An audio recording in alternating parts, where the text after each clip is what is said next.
Bonjour à tous et bienvenue dans ce Suisse Bliss. Nous sommes le 26 janvier 2025.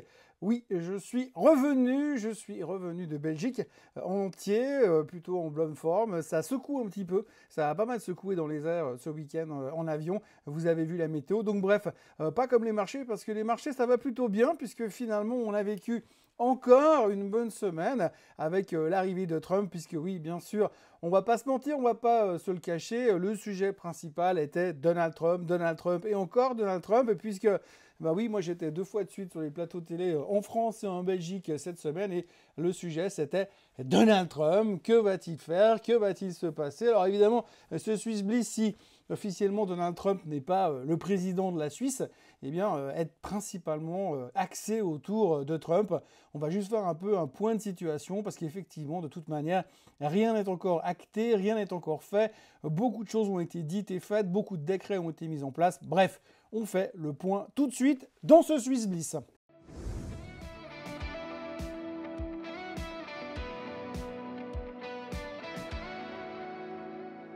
La semaine aura donc été articulée autour du président américain, et on peut carrément dire que, mis à part quelques petits points de détail, comme par exemple les publications trimestrielles de Netflix, la semaine était en plus raccourcie aux USA pour cause de Martin Luther King Day.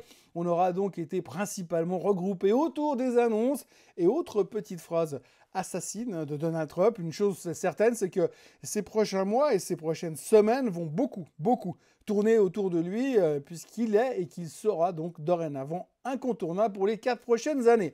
La volatilité politique est donc de retour, et il va falloir composer avec, au-delà de l'avalanche des décrets qui nous sont tombés dessus depuis lundi.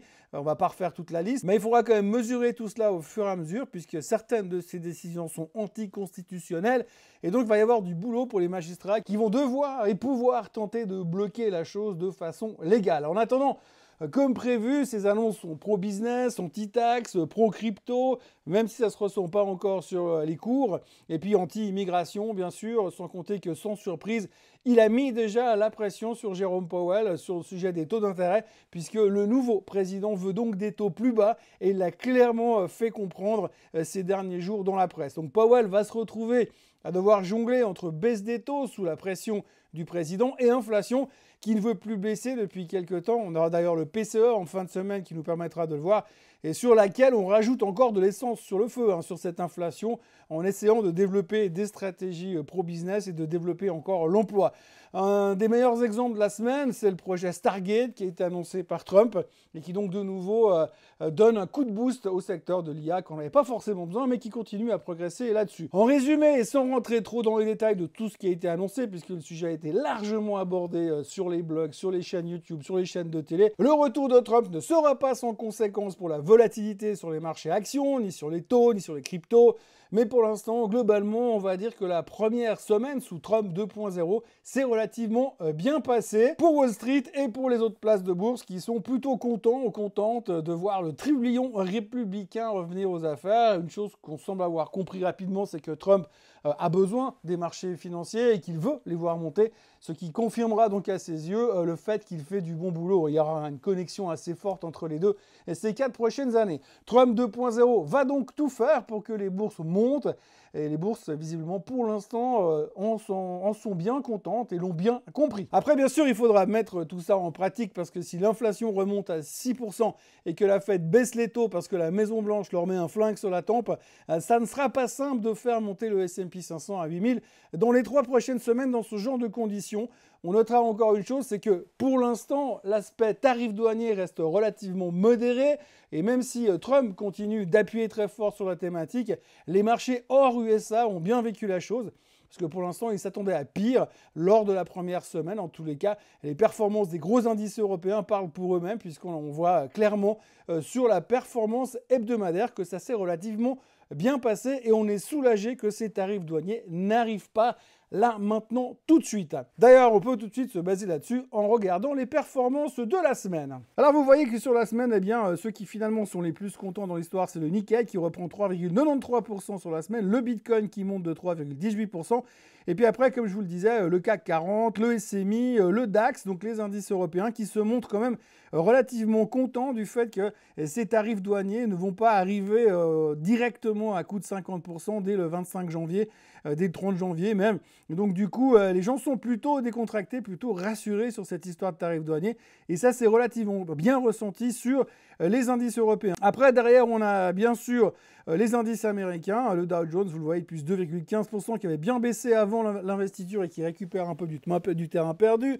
Le S&P 500 en hausse de 1,74%. Le Nasdaq qui grimpe de 1,65 parce que ça va bien du côté de l'IA, mais ça va un petit peu moins bien du côté des boîtes comme Apple qui ont pas mal de soucis au niveau des ventes de téléphones en Chine, justement. La Chine qui sera un gros sujet, puisqu'effectivement, on voit que les discours protectionnisme de M. Trump pourraient et pourront et auront certainement des conséquences sur les relations d'import-export avec la Chine. Et donc, Apple est bien évidemment concerné, déjà parce qu'ils produisent beaucoup là-bas, mais ensuite parce que pour l'instant, les Chinois sont un petit peu moins motivés pour acheter leurs produits. Et puis après, pour le reste, vous voyez la Chine qui hésite toujours à prendre une direction. Et puis l'Angleterre et l'Italie qui finalement n'auront pas fait grand-chose. Et on termine avec une performance catastrophique, on va dire, du pétrole qui perd 4,13% parce qu'effectivement, la volonté de Donald Trump, et il l'a dit et répété, c'est de forer et forer encore pour faire baisser les prix du baril. Et du côté de la Suisse, vous voyez que sur la semaine, eh bien, on continue toujours dans la foulée du luxe qui cartonne avec Richemont qui reprend 4,85%, Le Bon Roche qui reprend 3,58%, Lonza qui reprend 6,6%, Sika plus 3%, Partners Group plus 4,7%, UBS Group en hausse de 2,28% parce que bien sûr la dérégulation arrive. Novartis qui reprend 1%, c'est un petit peu moins, mais il y a eu des downgrades sur Novartis cette semaine, ce qui fait que ça mettait un peu la pression là-dessus. Mais pour le reste, eh bien, on s'en sort bien et on voit que le retour du SMI est bien aidé par le luxe, par Roche qui retrouve des couleurs et bien Nestlé, même Nestlé, et qui finit quand même la semaine en hausse. Bon d'accord, c'est 0,65% de hausse sur Nestlé, mais enfin quand on voit ce qu'ils ont fait ces derniers temps, 0,65%, c'est quand même pas mal. Et on attaque les graphiques de la semaine. Alors vous allez voir que les graphiques de la semaine, c'est surtout beaucoup de séances dans le vert, puisque vous voyez que le SMI a donc cassé définitivement cette tendance haussière. On en parlait la semaine dernière. Cette fois, c'est donc clairement brisé. Vous voyez qu'on a même laissé des gaps derrière. Alors ça, c'est jamais bon, parce qu'on sait que le marché n'aime pas le vide. Donc on pourrait envisager un retour du SMI qui reviendrait comme ça avant de repartir à la hausse. Mais en tous les cas, la clôture de l'indice helvétique qui frise et les 12 300 en clôture en fin de semaine, c'est exceptionnel. On voit que ça se réveille. Quand vous regardez ce qu'on a fait depuis le début de l'année, eh bien c'est assez spectaculaire sur notre indice local. Le S&P 500, alors là aussi, je vous avais mis ces petites flèches qui montraient cette tendance descendante qu'on n'arrivait pas à casser. Eh bien, vous voyez que le S&P 500 termine quasiment sa semaine au plus haut de tous les temps sur l'indice. Donc, le retour de Trump est une joie totale pour les marchés financiers qui sont très contents de voir ça. Et donc, vous voyez qu'on est reparti pour une nouvelle séance de hausse. On est très loin des moyennes mobiles des 200 jours. On s'éloigne de la moyenne mobile des 50 jours. Et vous voyez que ces tendances moyennes sont clairement à la hausse. Et on est vraiment dans la partie élevée de la performance. Donc, ça va très très bien. Et c'était une très très belle semaine. On en parlait tout à l'heure du projet Stargate. Alors là aussi, vous voyez que le Nasdaq a bien aimé. Alors, on sent quand même qu'on arrive sur les plus hauts historiques. C'est un peu plus difficile sur le Nasdaq. Vous voyez qu'on va avoir de la peine à s'établir en dessus des 22 500, des 22 000 sur le Nasdaq. Donc, on voit quand même qu'on a une petite fin de semaine d'hésitation avec des candlesticks qui vont dans les deux sens. Mais là aussi, une très belle performance, un gap. J'aime pas les gaps parce qu'on va devoir les combler à un moment ou à un autre. Mais pour l'instant, très très belle semaine sur la tech américaine. Là aussi, merci Donald Trump. Et puis alors, l'indice qui sera sous les feux de la rampe ces prochains temps, c'est le Semiconductor Index, le SOX. Alors vous voyez, c'est assez impressionnant. Si vous vous souvenez, pour ceux qui me suivent depuis longtemps, on voyait souvent le graphique de Novartis qui était casé entre cette espèce de canaux latéraux. Et bien là, on voit un énorme canal latéral sur le SOX. Depuis août l'année passée, on n'arrive pas à s'établir au-dessus des 5400 et on n'arrive pas à aller plus bas que les 4008. Donc on a ces 600 points de range aussi en ce moment qui font qu'on oscille là-dedans. Et vous voyez que là, on est venu... Je vais attendre un peu que mes couleurs disparaissent, mais une fois qu'on est venu chercher les plus hauts ici, vous voyez qu'on a de la peine à se maintenir. Logiquement, On peut revenir dans ce range et rechercher les 5000 sur le SOX. Ça dépendra bien sûr des chiffres des chiffres trimestriels qui vont arriver comme un ouragan sur le marché ces prochains temps. Et ce sera bien sûr très, très important à observer. On aura l'occasion d'en reparler. Le DAX, comme d'habitude, le DAX continue de monter. On a une semaine un peu fin de semaine dans le rouge, mais pour le reste, ça continue de monter. Là aussi, un gap. On est en haut du range, donc attention, attention les prises de profit s'il y avait le moindre vent contraire qui se pointait sur les marchés. Mais pour l'instant, ça continue à aller très, très bien pour ce qui est du DAX.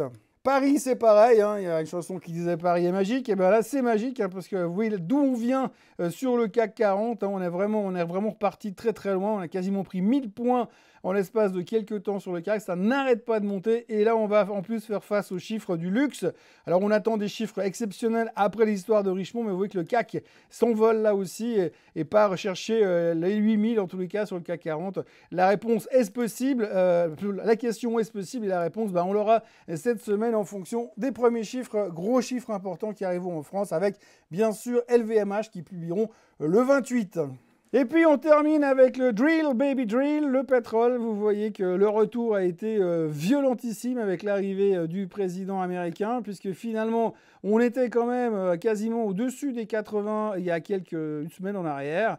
Et aujourd'hui on se retrouve en dessous des 75. Donc on a cassé cette moyenne mobile des 200 jours, on est repassé en dessous et vous voyez qu'on va se battre au milieu. Alors chose positive encore pour l'instant, c'est que le pétrole, pour l'instant, est en train de nous construire quand même une consolidation, j'ai envie de dire haussière, parce que là, on va quand même avoir à terme un croisement des moyennes mobiles qui pourrait nous donner un signal d'achat sur le baril. Mais de l'autre côté, on a bien sûr toute cette problématique qui vient de Donald Trump, qui lui ne veut pas que le baril reparte trop haut.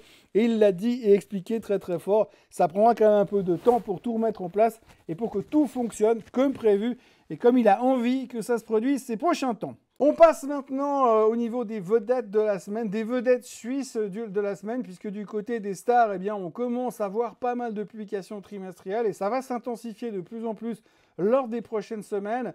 Aux USA, on a eu Netflix qui a cartonné sur le trimestre, ce qui était clairement le top stock de la semaine. Et en Suisse, on n'a pas encore vu les méga stars qui sont là, mais ça publie dans tous les sens et ça va bientôt arriver.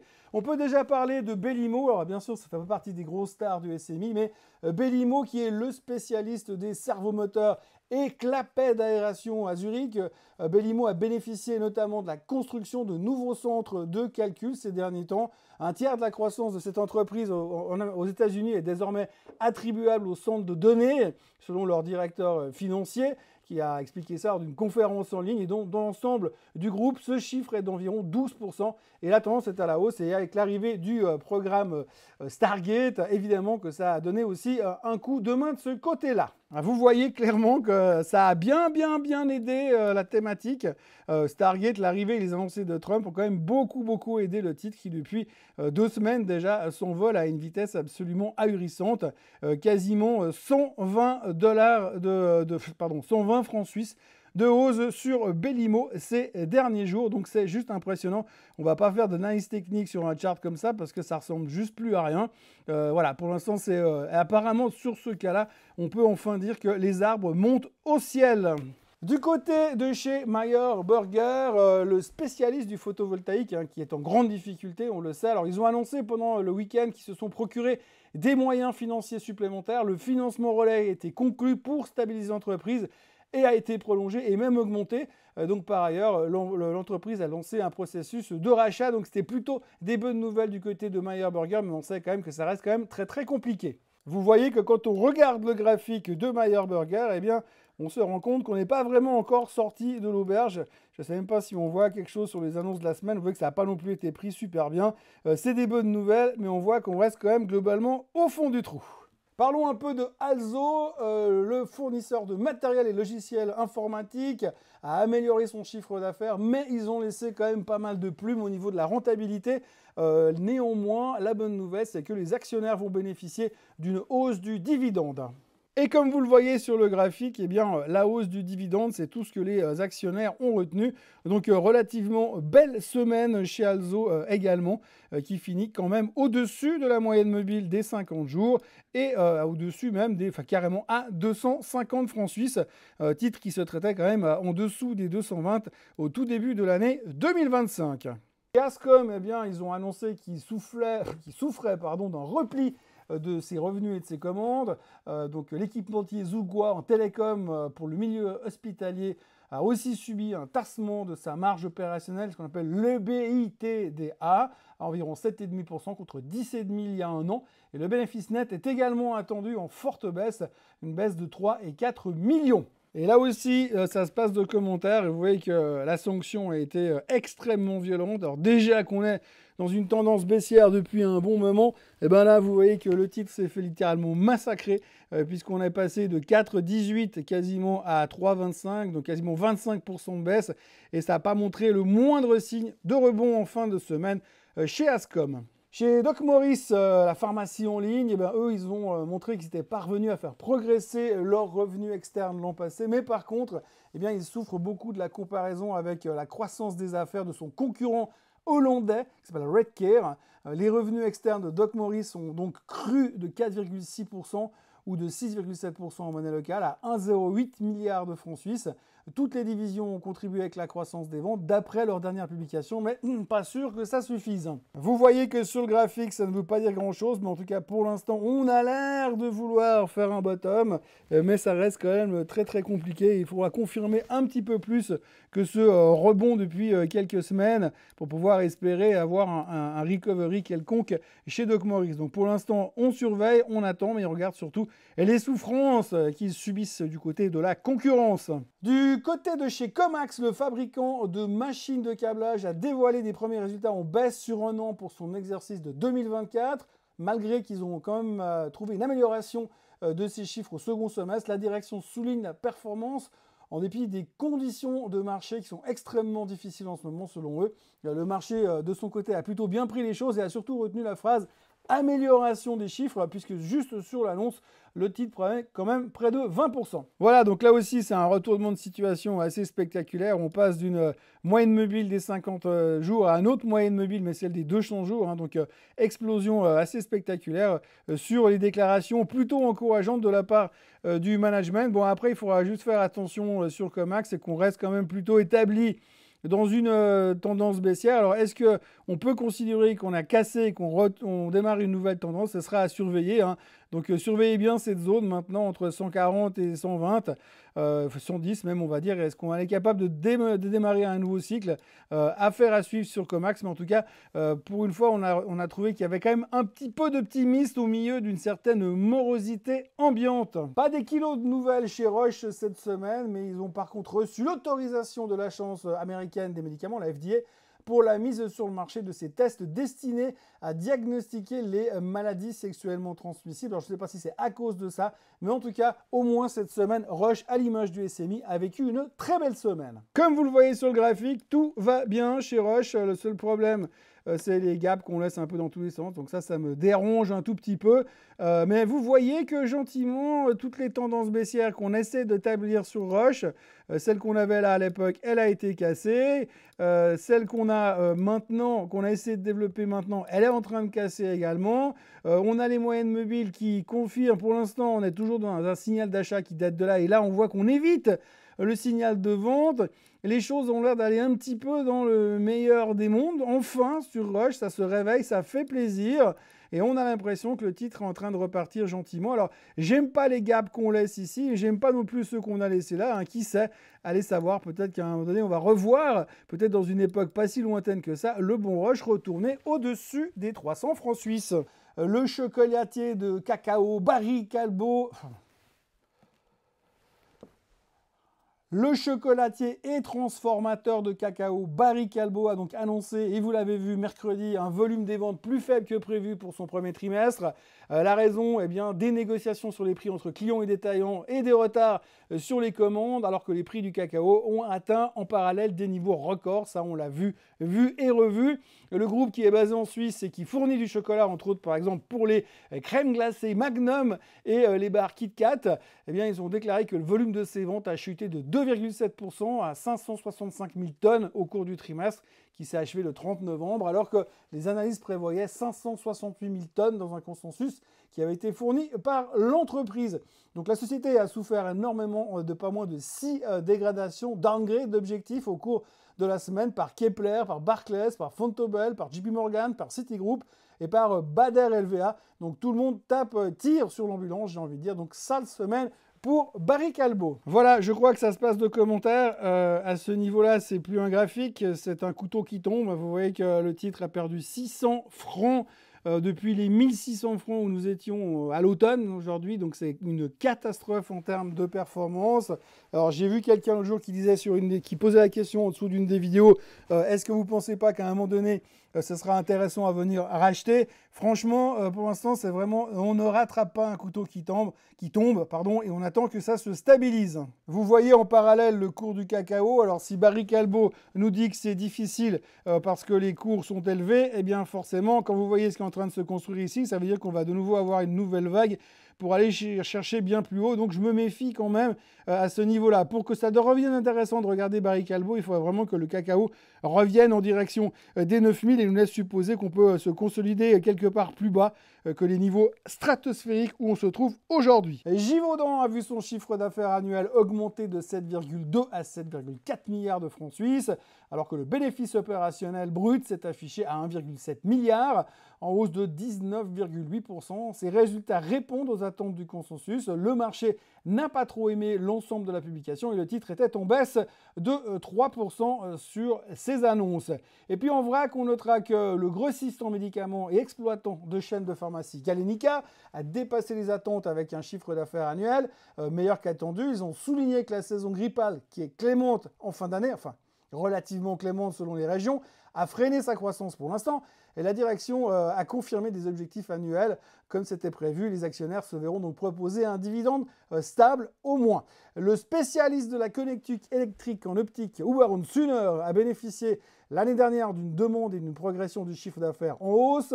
Les ventes dépassaient même les prévisions des analystes et le groupe a confirmé sa prévision de marge opérationnelle de 9%, enfin entre 9 et 10,5% pour l'année entière en 2024. Et puis BB Biotech a retrouvé les chiffres noirs en 2024. Ils ont dégagé un bénéfice net de 76 millions de francs suisses, mettant un terme à 3 années déficitaires consécutives pour le fonds en biotechnologie. Et du côté du lait, EMI a augmenté son chiffre d'affaires à 4,35 milliards de francs suisses en 2024, qui s'est dépassé clairement les attentes des analystes. Le titre prenait 5% sur l'annonce. Et puis, le fabricant de machines Micron est parvenu, à ne pas confondre avec l'américain Micron, est parvenu à maintenir ses revenus à niveau l'an dernier à 374,1 millions de francs suisses, alors que les commandes ont fléchi à 388,6 millions.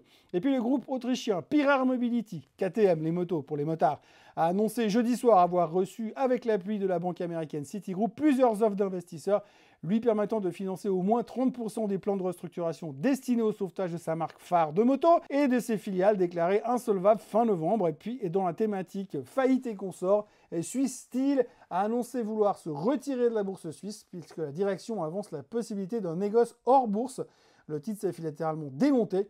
Mais au point où nous en étions, ça ne change pas grand-chose sur Swiss Steel. En conclusion de tout ça, la semaine aura été placée sous le signe de Trump 2.0 et la semaine qui arrive sera placée sous le signe d'une avalanche de chiffres trimestriels, tout aussi importants les uns que les autres, plus les nouvelles déclarations à venir de la part du président américain, puisqu'on est clair et net, il va y en avoir encore et encore. Côté chiffres macro, nous allons revenir à la réalité avec les chiffres de l'IFO en Allemagne, le PMI chinois, le Nouvel An chinois également, le premier meeting de la fête de l'année en 2025 qui aura lieu mardi et mercredi, mais aussi les PIB des grands pays du G20, la France, l'Europe, l'Allemagne, les États-Unis, et puis les CPI en Europe, la confiance du consommateur américain, ainsi que bien sûr en fin de semaine, le fameux PCE qui sortira vendredi juste après le meeting de la Fed de mercredi. D'ailleurs, la Fed ne devrait rien faire encore cette semaine, même si Trump a déjà commencé à leur mettre la pression. Et puis du côté des chiffres trimestriels, alors vous voyez qu'avec le tableau qui s'affiche à l'instant, la semaine va être chaud patate, comme on dit, hein. On attaque lundi avec Sophie, AT&T, Bank of Marine, Bank of Hawaii, Nucor et puis encore Crane ou Sanmina qui publieront lundi. Et puis alors après, ça va commencer à monter en puissance puisque mardi, c'est Boeing, c'est General Motors, c'est Lockheed Martin, c'est Royal Caribbean qui vont publier. Et derrière, on aura droit à Starbucks, SAP, Logitech, PCA, Nextracker, Chubb, F5, Stryker. Et puis mercredi, alors attention, les semi-conducteurs rentrent en course puisque ASML publiera mercredi matin en Hollande. Ensuite, on aura également ADP, on aura Teva, on aura General Dynamics, le Nasdaq lui-même. Et puis mercredi soir, alors ça va être champagne et cotillon avec les chiffres de Tesla, de Meta, de Microsoft, d'IBM, de Lam Research.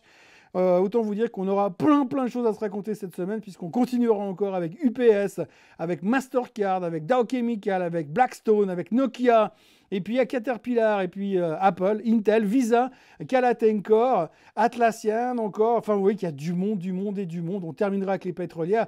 Autant vous dire que ça va être champagne toute la semaine. Et il y aura plein de trucs à raconter. Je me réjouis déjà de vous aligner tout ça avec les Morning Bull au fur et à mesure de la semaine. Voilà ce que l'on pouvait raconter en ce dimanche. Alors excusez-moi du décalage, mais comme vous le saviez, j'ai voyagé un petit peu, donc je dois rattraper le retard. Donc moi, je vous souhaite d'abord une excellente fin de dimanche, un très bon début de semaine. Je vous retrouve demain matin pour un nouveau Morning Bull pour entamer la semaine. D'ici là, abonnez-vous, likez, commentez, partagez, faites ce que vous avez envie. De toute façon, c'est dimanche, on fait ce qu'on a envie le dimanche.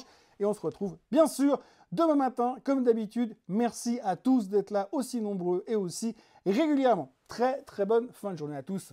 Bye bye.